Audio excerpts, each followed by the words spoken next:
ดีที่เราเชิญมาเป็นวาระหนึ่งก็คือว่าผลจากที่เราสอนให้เขามาทำหน้าที่โค้ชของเราเนี่ยเขาได้ทำอะไรบ้างประทับใจยังไงมาสอนอะไรได้ยังไงจึงบอกความรู้สึกให้เราฟังหน่อยให้เจดบอกก่อนว่าที่มาไปเรียนมาเนี่ยได้เอามาใช้ไหมอะไรรู้มาสอนแล้วเป็นยังไงบ้างแต่ถ้าที่รู้ว่าขอนี้อันดับหนึ่งของเราอยู่แล้วไม่ใช่แค่เวียงจันทร์นะทั้งประเทศเดือนเก็บเรียนที่ประธานที่นับถือคืออาจารย์พิศักดิ์และก็อาจารย์หลายคนที่ได้สอนพวกผมมาแต่ปี 2000 จนมาถึงปัจจุบันนี้ก็ได้ประมาณเกือบ14 ปี แล้วผลงานที่ผมได้ไปเรียนอาจารย์ที่มหาลัยมหิดลเป็นผู้ฝึกสอนรุ่นที่ 17 หลังจากที่อาจารย์ได้กลับถึงประเทศไทยและมอบภาระให้พวกผมมีทึมมีแอดดี้ที่สอนนักกีฬาแต่รุ่น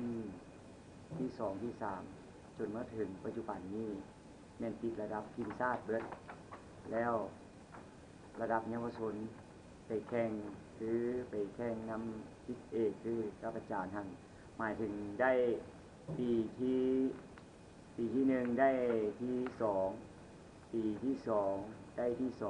2มากผลที่ว่าผมได้ทำกับอาจารย์ที่ว่าอาจารย์ได้สอนมาแล้วได้ไปสอนกับลูกศิษย์ที่ว่าได้มากผลแล้วกลับขึ้นมาประเทศลาวหมายถึงว่าทีมชาติทุกรุ่นปัจจุบันนี้หมายถึงเกิดจากลูกศิษย์อาจารย์นี่แหละที่อาจารย์ได้สอนและแต่เดี๋ยวนี้กระจายเป็นทีมน้อยทีมใหญ่และก็ทีมเล็กคือว่ามากผลที่ผมได้มาสอนก็ถือว่าใช้ได้ระดับประเทศลาวถือว่าเป็นอันดับหนึ่งไปแข่งเยาวชนระดับห้องศึกษาระดับ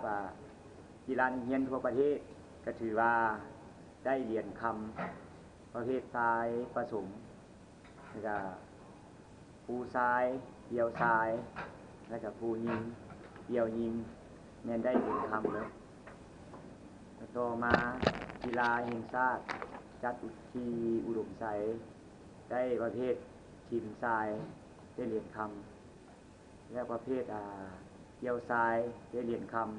ำประเภทครูชายแม่นเด็กผมอยู่ที่เชียงใหม่ได้เหรียญคำประเภทชายครูแล้วถึงปัจจุบันนี้หมายถึงแต่รุ่นน้อยที่อยู่ในผมก็อย่างนี้แล้วมีแต่สร้างแต่รุ่น16ขึ้นเนื้อเพราะว่าช่วงนี้ผมค่อยได้มีเวลาได้ทางนี้แต่อยู่น้ำจานทึ่มมีหมายถึงว่ารุ่น5 ปีนี้มีต่อเนื่องอยู่หลังจากนั้นทีนี้ก็รุ่น14 15 16 18หรือ20เนี่ยเรียนผมขอจบขอบคุณมาก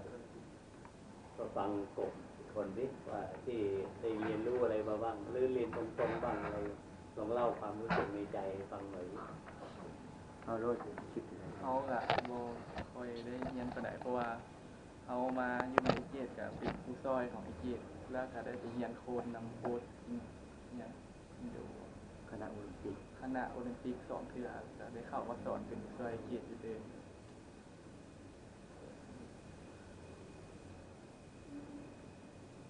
มีความรู้สึกยังไงกลับมาทำได้เรียนโค้ชจากประเทศไทยแล้วก็แบบรู้สึกดีใจหลายเพราะว่าโบเคยได้เรียนอยู่ที่มาก่อนก็